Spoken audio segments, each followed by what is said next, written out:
Hi folks, Paul here.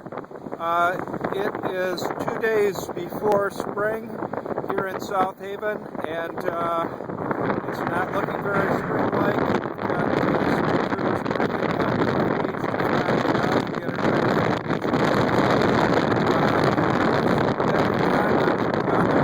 the sun seems a very long ways away today. Quick update on the dredging.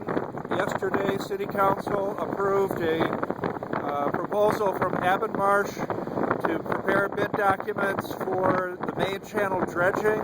Main channel dredging is going to be everything from the pierheads all the way up to the city limits near Blue Star Highway, and we still have to get DEQ permit, dredging permit. We still have to get DNR grant agreement. We still have to bid it out, so we still have some work to do.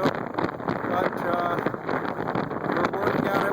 We hope to have it done by June 30th.